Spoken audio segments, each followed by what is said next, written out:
It's October 7th, and I was just talking about the psychologist Lucretia Krebs. And I should clarify the order of events with her. I went to her door, I believe, to check I know it was to check the test answers that I'd made, make sure that I had filled every circle in well enough with the pencil. But then I was just remembering, I also went back because I asked her if I could go ahead and take the IQ portion of the test that the CPS was wanting to do. And I had talked to her already about that, told her that I felt it was an invasion of my privacy and not necessary for a parenting evaluation. And she told me that they were requiring it and they wanted to have that done, and it was up to me, but what would be in compliance with what they wanted was to have this IQ test done. So rather than go to this first appointment and then make a second trip to have the IQ test, I asked her, it was supposed to all be at one time anyway, I believe, and either I forgot, I talked to her a little bit about it before I even showed up and said that I was willing to do it, but I thought that if I did do it, it would all be at one time. And I may have forgotten about that IQ test, and I think I was walking out the door, and then I thought, well, I need to check my answers, make sure I filled them in correctly, and I want to see if I can do that IQ test. And it was only about it was like 4 something in the afternoon. And that was when I went back to her offices, and I knocked on the door, and I don't think that she was expecting to see me at the door. I think she thought it would be a colleague or someone. And then she went to her purse. I believe what happened is she went to her purse, I think. When I asked to see the test results, and she had to get the test out of her purse. And then I had asked her, I said, I'd like to take the IQ test now. And she said, no, I can't do it right now. And I said, well, there's still time in the day, and I know I do it quickly. And basically, I'm pretty sure that what she did is that's when she had her purse at the door, and she, I think, walked out, said that she was going home for the day. And at one point, I had knocked on her door, and it was like she was sleeping. And I thought that she was like asleep in her office or something. I didn't know what was going on. It took a long time for her to answer. But then she was saying that she couldn't do it because she was going home for the day. And she had her purse on her arm then, after taking my test results back to me, put it back into her purse, and she was then leaving the building. And I believe that after she got into her car is when I went to the receptionist and asked my questions. Because that's when I said, I'm pretty sure, that's why I then went to the desk and asked, what do they do with those tests? The test results, where do they go? And how long does it take? And what I was told, too, is that since it was through Western Psychological Counseling, they had a branch in Vancouver, Washington, but I was told it went to Portland, Oregon. That's where I was told their scoring machine was from, was in Portland, Oregon, because there is a huge Western Psychological Counseling in downtown Portland, Oregon, and there's also one in Vancouver, Washington. So basically, it went into this box, this outgoing box, and then everything was supposed to get mailed off, and it went to a different state, actually. If I remember correctly, it went to Portland, Oregon. And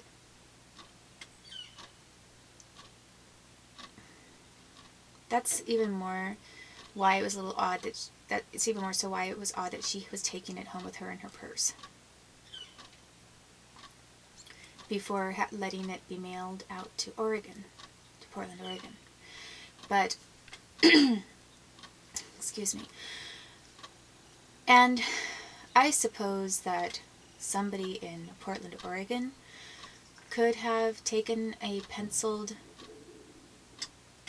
result sheet, answer sheet, and someone in Portland, Oregon could have possibly, people could tamper with tests if it's important enough to them. There are definitely people in Portland, Oregon that it would be important to, who might have a friend or two in the psychological offices. But it was a little strange that Lucretia was taking it home first, so I wasn't sure what that was about. And, it's possible she did something, but it is also possible that somebody in Portland, Oregon, I guess, if I'm looking at all the options, if that's where it was scored, and they had to receive it there first, it's very possible that somebody did something there.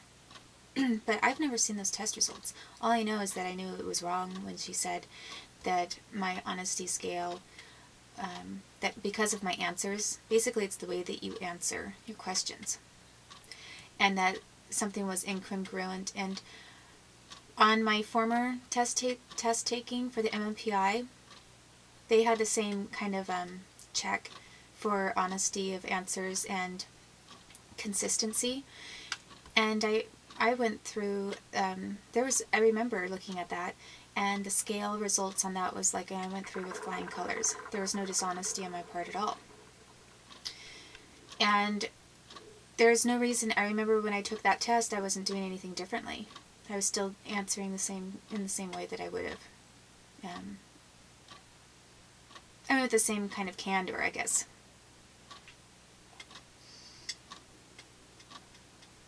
And so, I think that it's important, and they should have given those records to me a long time ago, but they have withheld most of the records from me through the entire process. And then they adopted my son out from under me without giving me anything. I found out that the Attorney General, right from the start, they had a bunch of evidence that they even, I think, showed the public defender, and they decided not to use it, and then the public defender decided not to obtain it. Totally unethical. You're a public defender, and possibly in the future a tender.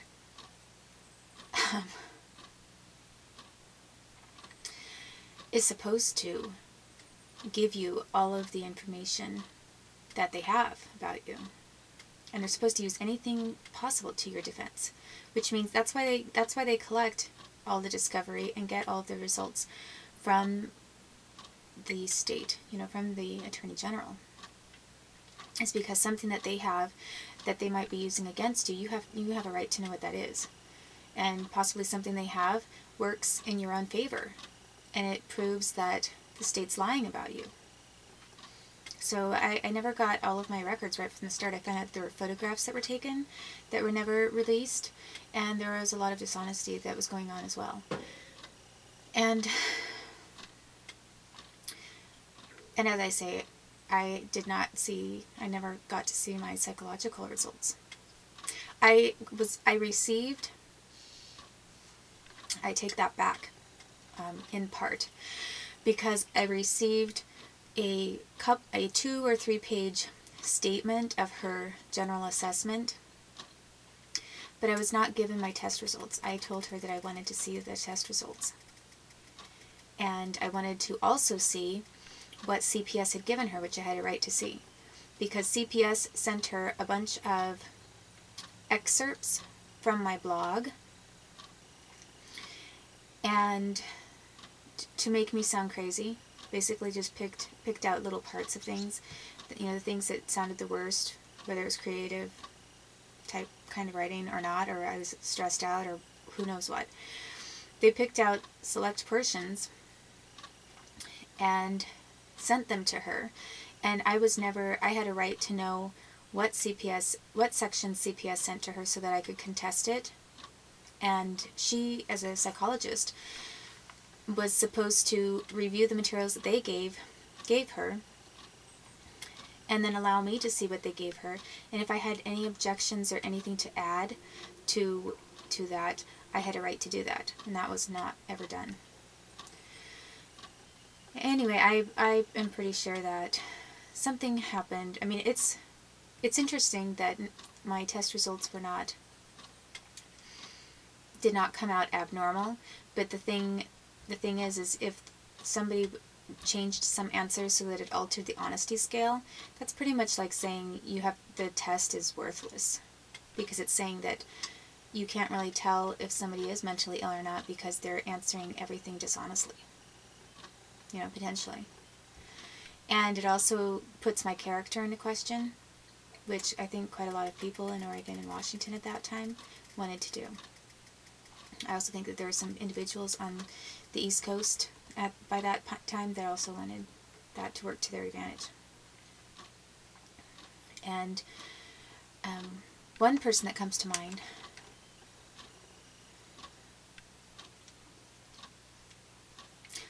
I thought about with that whole Western psychological counseling place was Amy Rowe. I don't know if she has friends that worked at the Portland branch.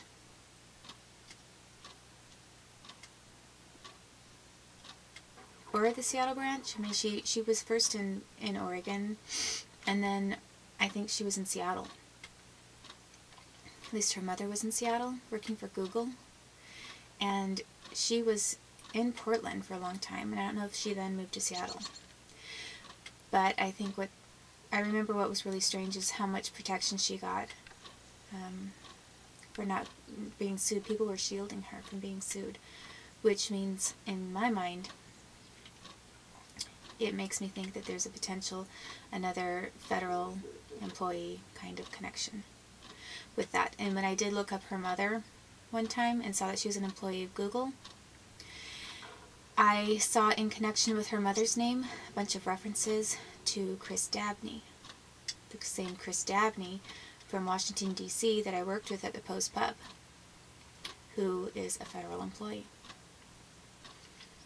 So why would Amy Rowe's mother, who works at an information gathering place like Google, know Chris Dabney? And thus, she or her daughter works for the federal government. I mean, it's highly unlikely that they just randomly happen to know Chris Dabney. And there wasn't a church connection, because even if he was raised Catholic, he didn't go to church.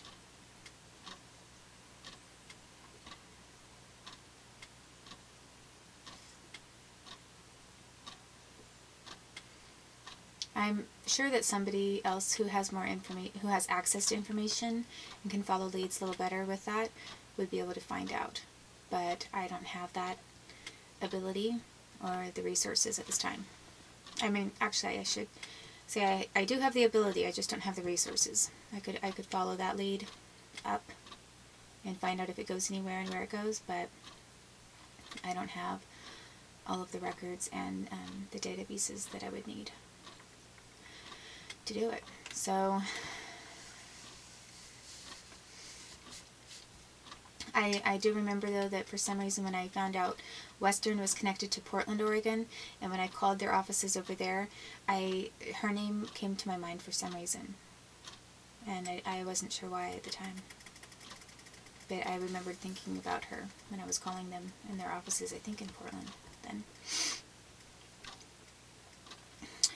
And on the way to that appointment, my life was endangered.